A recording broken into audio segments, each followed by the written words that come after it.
So it's been a good start to 2023. We have positive rate of returns across the board in all portfolios, not talking about wiser portfolios necessarily, but just in the market. We've given up some of those gains in September, and that's starting to make people a little nervous about investing again. The volatility does strike a nerve in a lot of people, and we have good reasons for volatility right now, with the Fed continuing to raise interest rates and maybe a looming recession in 2024. But the bottom line is that successful investing is you have to focus on the long term. And it's really cliche for advisors to say that. Invest in the long term. Don't worry about the short-term volatility.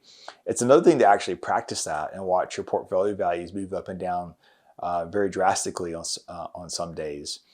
And so while investing for the long term is good advice, again, it's harder to execute that. It's a lot like buying a car, I guess. If we spent $80,000 on a new car, that's very expensive. That's a little painful to buy that car. It's also, we also have other options. We could buy a used car, or a third option is we could steal the car and try to get it for free.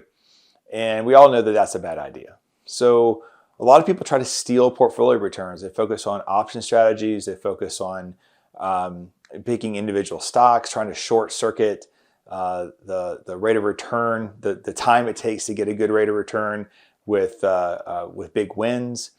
Statistically, that doesn't work very well. We all know that the SPI report every 6 months comes out with almost the same information, that over the last 20 years, only 2% of active managers beat the S&P 500. So we all know that beating the S&P is kind of a losing game. That's why indexing is so popular these days. Low cost, long-term focused, and a lot less stock picking. So another option, obviously, is to buy a used car in our example. And in portfolio world, that's like adding cash, not just 0% cash, but hopefully 5% or better money markets or short-term bonds to a portfolio.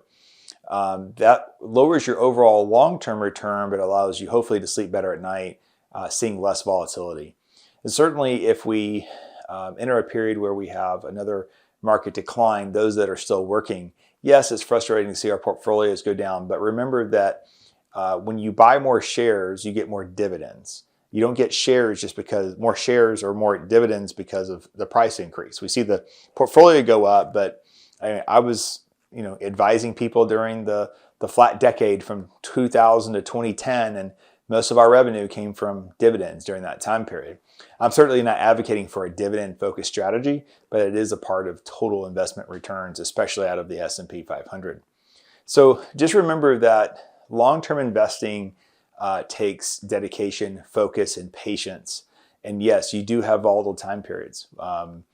And we've seemed to be experiencing more of those in the last few years, last 5 years, than maybe we have in the past. But ultimately, stick to your plan, focus on long-term investing, knowing that you have to be patient, but also keeping enough cash and reserves to handle your short-term needs so you never have to sell stock for a loss. That's really important. Thanks for watching.